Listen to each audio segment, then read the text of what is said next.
In the name of Allah, the most gracious, the most merciful, to whom we all have to turn back. Honorable listeners and respectable audience, you know that we have started a series of linguistics. In linguistics, we commenced the chapter that is known as sociolinguistics. Sociolinguistics is the study of the relationship between language and society. Today, I'm going to teach you Creole. What is Creole? What is the difference between pidgin and Creole?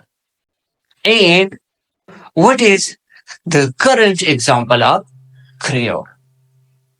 Listeners and audience, whenever we are talking about Creole, Creole is a language that emerges when the words and vocabulary of the pidgin language, when they are extended and passed down to the next subsequent generations and becoming a native language of a community with distinct words and vocabulary and culture. Listeners and audience, I think this will not clear until and unless I provide background knowledge related to Creole.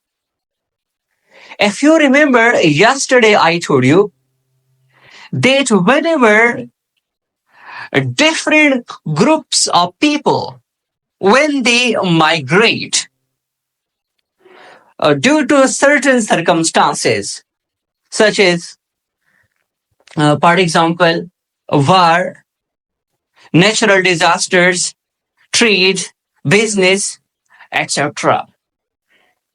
So when they migrate, they started dwelling in a community or in a society where they do not know the languages of each other because they do not share the common language. So they exchange different words with each other. With a passage of time, a language emerges that is known as pidgin. Now, when the words in grammar and vocabulary of the pidgin language, they are further extended and expanded, and they are more complex than pidgin and become a native language for the community that is called Creole. Listeners and audience, remember that when you know the difference between pidgin and Creole, then your concept will more clear. Pidgin is a simplified language. It is a language which is used for limited communication. Pidgin is a language which are having simplified words, vocabulary, and grammar. Pidgin language is a language that is used as a lingua franca. Why it is used as a lingua franca? Because it is used for business, trade, commerce, and another basic purposes. But it is used for limited communication or limited. Listeners and audience, we also say that this language is used limited. Why? Because it is only used in order to convey your message when you are, for example, doing your business. On the other hand, whenever we are talking about Creole, Creole is a language which has more complex words, grammar, and vocabulary than pidgin. And it is widely and extensively used as a language. Remember that when we're talking about pidgin, pidgin is not a native language